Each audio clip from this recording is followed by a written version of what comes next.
मैंने पढ़ा कहीं कि बहुत दोस्ती थी। एक व्यक्ति तो कर्मयोगी से बन गया प्रधानमंत्री, दूसरा कर्मयोगी से बन गया मुख्यमंत्री। तो सुना स्कूटर के साथ साथ जाते थे, प्रचार करते थे। वो तो जो भी कभी साथ रहना होता था, क्योंकि मेरे पास हरियाणा का काम था, उनके पास उत्तर भारत के चारों प्रांतों का काम था, तो उस काम के नाते से हमारा बहुत अच्छा संयोग से उनका केंद्र पंचकुला में रहा। मेरा केंद्र भी 3 साल पार्टी के नाते से पंचकुला ही रहा। तो स्वाभाविक है मिलना जुलना और संगठन काम करना, तो नाते तो बहुत संबंध हमारे रहे। खाना वाना बनाते थे साथ।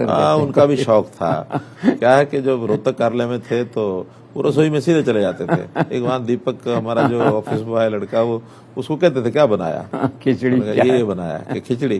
तो खिचड़ी बनाने का भी शौक था उनको, खिचड़ी बनाते थे अच्छी बढ़िया। राजस्थान जो गुजरात में जिस प्रकार का एक खिचड़ी बनाने का क्रम हमने देखा बाद में भी, अच्छी बढ़िया और टेस्टी होती थी, तो वो अपने हाथ से ही बना लेते थे। तो बाद में एक पब्लिक सभा में भी जब वो 2014 में निकले तो जिक्र किया उन्होंने दीपक का बकायदा। हाँ, तो वो जज्जर की रैली थी, मुझे ध्यान में है। तो मैंने कहा कि वो दीपक लड़का आपको याद है कि हाँ कहाँ है? मैंने कहा नीचे खड़ा, बुलाओ।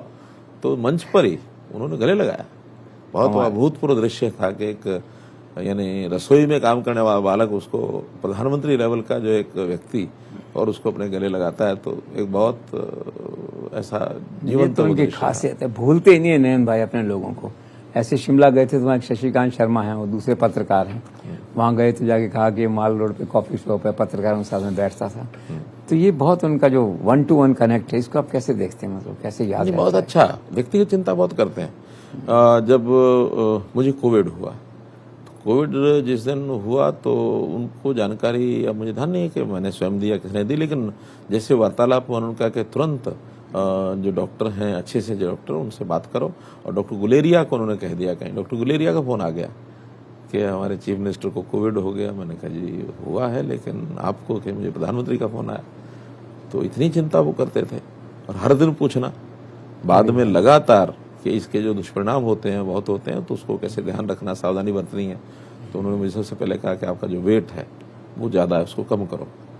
मेरा वास्तव में 93 था मेरा वेट, और मैंने फिर उसी समय इन सब बातों पर ध्यान करना शुरू किया। आज हालांकि मेरा टारगेट तो था 80 पहुंच जाऊं, लेकिन अभी भी 86-87 इसकी घेर में रहता हूँ। इतना केयर करते हैं, पर्सनल टच जो कहते हैं।